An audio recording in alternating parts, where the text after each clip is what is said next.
होली में तरह तरह से पकवान तो बनते ही हैं, पर कुछ पकवान ऐसे होते हैं जो कि होली में स्पेशल करके बनते हैं। उसमें से एक है मालपुआ।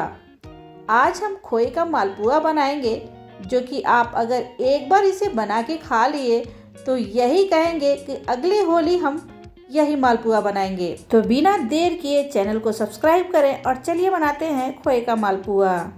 खोए का मालपुआ बनाना है तो सबसे ज़रूरी है खोया। खोया चाहे आप घर पे बनाएं या फिर मार्केट से भी ले सकते हैं। आपको जितना पसंद हो उस हिसाब से कम और ज़्यादा कर सकते हैं। अब यहाँ पे हम घर पे ही ताज़ा पनीर बनाए हैं, बहुत अच्छे से सेट नहीं हुआ है, तो यहाँ पे थोड़ा सा हम पनीर यूज कर रहे हैं। और ये आधा कप करीब दही पड़ेगा, तो इसमें हम दही डाल देते हैं। यहाँ पे सारी चीज़ें हम दूध से ही बनी हुई यूज कर रहे हैं, आप अपने ज़रूरत अनुसार कम और ज़्यादा कर सकते हैं। अब इससे हम अच्छे से पेस्ट तैयार कर लेते हैं। तो यहाँ पे देखिए बहुत ही स्मूथ सा पेस्ट तैयार है। अब यहाँ जार में हम हल्का दूध डालते हुए पूरा जो खोया चिपका हुआ है जार में उसे निकाल लेना है। यहाँ देखिए जार में इतना ज़्यादा खोया चिपका हुआ है कि इसमें थोड़ा थोड़ा दूध डालते हुए हमें यहाँ जार से खोया को अच्छे से निकाल लेना है। अब यहाँ पे हम मैदा यूज कर रहे हैं, चाहे तो आप गेहूं के आटे का भी यूज कर सकते हैं। तो मैदा हम थोड़ा थोड़ा करके डालेंगे और यहाँ पे थोड़ा सा 2 से 3 चिटकी नमक डाल देते हैं। अब इन सभी चीज़ों को हमें अच्छे से फेंट लेना है। कोई भी चीज़ एक बैग नहीं डालनी है सिवाय खोया, पनीर और दही के। अब यहाँ पे हम फेंट के देख लेते हैं, बहुत अगर गाढ़ा है तो थोड़ा सा दूध डाल देंगे और हल्का पतला कर लेंगे, और पतला है तो थोड़ा सा मैदा बढ़ा लेंगे। सारी चीज़ें थोड़ा थोड़ा करके यूज करेंगे, तो अगर आपको ज़्यादा बनाना है तो ज़्यादा बढ़ा लीजिए, कम बनाना है तो कम कर सकते हैं। पर अगर ज़्यादा एक बैग डाल देंगे तो समझ में नहीं आएगा कि अब हम क्या करें। अब यहाँ पे हम 1 चम्मच सूजी डाल रहे हैं। सूजी ऑप्शनल है, आप चाहें तो स्किप कर सकते हैं। हम इसलिए डाल रहे हैं कि मालपुआ थोड़ा सा दानेदार लगेगा खाने में। घोल थोड़ा सा पतला लग रहा है तो यहाँ पे हम 1 चम्मच और मैदा डाल दे रहे हैं। और अब अच्छे से फेंटने के बाद हमें इसे 1 घंटे के लिए रहने देना है। तो यहाँ पे ढक लेते हैं और 1 घंटा करीब होने को है, तो यहाँ पे हम सीरा तैयार कर लेते हैं। तो यहाँ पे जितना चीनी रहेगा उसके आधा हमें पानी डाल लेना है। हम यहाँ पे पानी थोड़ा कम ही यूज कर रहे हैं, तो गैस का फ्लेम स्लो कर देंगे और चीनी को अच्छे से घुल जाने देते हैं। चीनी अच्छे से घुल गया है, क्योंकि हम पानी कम यूज किए थे, तो जैसे चीनी घुलेगा सीरा अच्छे से तैयार हो जाएगा। अब यहाँ पे सफ़ेद झाग हटाने के लिए यहाँ पे थोड़ा सा हम दूध डाल रहे हैं, ताकि झाग इकट्ठा हो जाएगा और झाग को निकाल देंगे। झाग नहीं भी निकालेंगे तब भी सीरा काफ़ी फ्रेश रहेगा, क्योंकि चीनी वैसे भी फ्रेश तो बनता ही है पर थोड़ा बहुत रह जाता है। अभी झाग को हम निकाल देते हैं। ये देखिए झाग का कलर पहले से थोड़ा चेंज हो गया है दूध डालने से। अब इसे हमें निकाल लेना है। सीरा जिस हिसाब से पतला गाढ़ा रखना होता है उसी हिसाब से पानी का यूज करना होता है, ताकि सीरा जल्दी से तैयार हो जाए।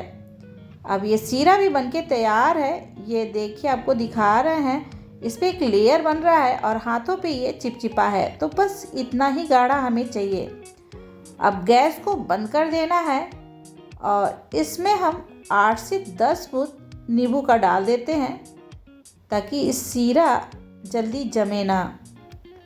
अब यहाँ पे केसर के धागे डाल रहे हैं, चाहे तो छोटी इलायची पाउडर, गुलाब जल या फिर केवड़ा जल का इस्तेमाल कर सकते हैं। अब सीरा बनके तैयार है। अब इसे एक तरफ कर देते हैं। मालपुए का घोल रखे हमें 1 घंटे से ऊपर हो गया है और ये थोड़ा सा गाढ़ा भी हो गया है। ये देखिए, आप इसमें चाहे तो थोड़ा सा दूध मिला सकते हैं, पर उससे पहले एक बार तल के देख लें। अगर ये बिखर रहा है तो थोड़ा सा मैदा बढ़ा लें, अगर नहीं बिखर रहा है तो रहने दें। अगर घोल बहुत ज़्यादा गाढ़ा रहा तब भी मालपुआ सही से नहीं बनेगा, बहुत ही मोटा हो जाएगा, वो स्पंजी नहीं बनेगा। तो पहले चेक ज़रूर कर लें। अब इधर हम कढ़ाई में घी डालते हैं, क्योंकि कोई भी मीठी चीज़ बनाइए और वो देसी घी में बनता है तो उसका स्वाद ही कुछ अलग होता है। घी जैसे ही गर्म हो जाए गैस का फ्लेम स्लो कर देना है। उसके बाद ही मालपुए का घोल डालना है और मालपुआ एक बराबर हो, इसीलिए यहाँ पे हम कलछी से नाप के डाल रहे हैं ताकि मालपुआ एक बराबर हो। अब यहाँ देखिए मालपुए के किनारे किनारे हल्की हल्की जाली बन रही है। इससे पता चलता है कि मालपुए का घोल जो बना है वो काफ़ी बेहतर है। अब इसके ऊपर हम हल्का हल्का घी डाल देंगे, क्योंकि मालपुआ जब घी में डाला जाता है तो कम से कम 2 से 3 मिनट के लिए बिल्कुल भी डिस्टर्ब नहीं करना होता है।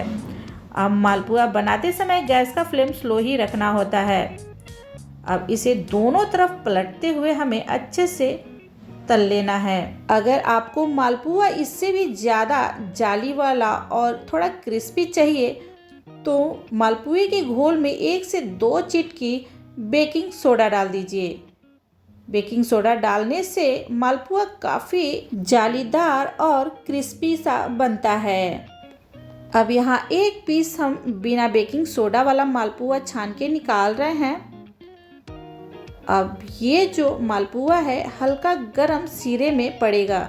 अगर सीरा ठंडा हो गया हो तो हल्का सा गरम करने के बाद ही मालपुए को सीरे में डालें और कम से कम 15 से 20 मिनट के लिए सीरे में रहने दें।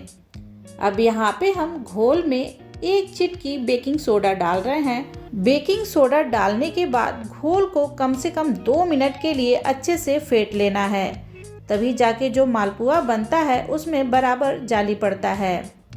अब ये तैयार है। इधर घी भी गर्म है, गैस का फ्लेम स्लो कर देना है। उसके बाद ही मालपुए का घोल घी में डालना है। अब कम से कम 2 मिनट के लिए बिल्कुल भी मालपुए को डिस्टर्ब नहीं करना है। गैस का फ्लेम स्लो करके मालपुए को बनाइए तो इसमें बहुत ही अच्छे से जाली बनती है। अगर वही गैस का फ्लेम हाई करके मालपुए को बनाएंगे तो जाली तो नहीं बनेगी, पर मालपुआ टाइट ज़रूर हो जाएगा और वो खाने में बिल्कुल भी अच्छा नहीं लगेगा। इसमें अच्छा खासा जाली बना है और एक तरफ देखिए हल्का सा टाइट हुआ है तो हम दूसरी तरफ पलटे हैं। अगर थोड़ा भी जल्दबाजी करेंगे तो मालपुआ टूट जाएगा, इसीलिए बहुत ही आराम से इसे तलना होता है। अब यहाँ पे इसे दूसरी तरफ पलट रहे हैं और ये देखिए इतनी सारी जाली बनी है। तो पहले जो मालपुआ हम छाने हैं उसकी अपेक्षा ये देखिए बेकिंग सोडा वाला मालपुआ काफ़ी जाली बना है। तो आपको इनमें से जो भी पसंद हो उस हिसाब से आप मालपुए को बना सकते हैं। यहाँ पे हम दोनों तरीके से मालपुआ बना के आपको दिखा दिए हैं। अब यहाँ देखिए किनारे किनारे हल्का हल्का ये मालपुआ क्रिस्पी बनने लगा है। तो बेकिंग सोडा वाला जो मालपुआ होता है थोड़ा सा क्रिस्पी होता है और ये देखिए बहुत सारा जाली बना है। अब इसे हम सीरे में डाल देंगे और इसे भी हम 15 से 20 मिनट के लिए रहने देते हैं। 15 से 20 मिनट बाद हम आपको दिखाते हैं दोनों में किस तरह से सीरा गया है और कैसे हुआ है। अब यहाँ देखिए 20 मिनट हो गए हैं। अब ये दोनों मालपुए में देखिए कितना फ़र्क है। इसमें ये देखिए थोड़ा सा क्रिस्पी हुआ है और ये क्रिस्पी नहीं है, थोड़ा सा मोटा है लेकिन हल्का सा टाइट है। और ये देखिए इसमें इतना सारा जाली है और ये देखिए इसमें जाली है लेकिन थोड़ा सा टाइट है। अब इनमें से जो भी आपको पसंद हो मालपुआ वो बनाइए और अपनी होली स्पेशल बनाइए। अब ये हमारा खोए का मालपुआ बनके तैयार है और इसकी हमें अच्छे से गार्निश कर देनी है। तो मालपुआ बिना रबड़ी का अधूरा होता है। तो मालपुआ जब भी खाना हो तो रबड़ी के साथ खाइए, बहुत ही टेस्टी लगता है। तो यहाँ पे मालपुए में गई रबड़ी और इसके ऊपर हम रख देते हैं थोड़ा सा ड्राई फ्रूट। जो भी आपको ड्राई फ्रूट पसंद हो उसका इस्तेमाल कर सकते हैं। मालपुए को थोड़ा सा और कलरफुल बना देते हैं। यहाँ पे मेरे पास रेड कलर का टूटी फूटी है, वही डाल देते हैं। अभी भी मालपुआ हमें थोड़ा सा अधूरा लग रहा है, तो उस अधूरेपन को दूर करने के लिए यहाँ पे हम सिल्वर वर्क यूज कर रहे हैं। आप चाहें तो गोल्डन वर्क का भी यूज कर सकते हैं, पर मालपुआ ऑलरेडी गोल्डन है ही, तो यहाँ पे सिल्वर वर्क का यूज कर रहे हैं। अब ये हमारा होली स्पेशल खोया मालपुआ बनके तैयार है। तो देर किस बात की, इस होली बनाए ये खोया मालपुआ और हमें कमेंट करना बिल्कुल ना भूलें। हमारे चैनल पे पहली बार हैं तो चैनल को सब्सक्राइब कर लें, और हमारी बनाई हुई रेसिपी आपको अच्छी लगती हो तो ज़्यादा से ज़्यादा शेयर करें, लाइक करें। पूरा वीडियो देखने के लिए थैंक यू।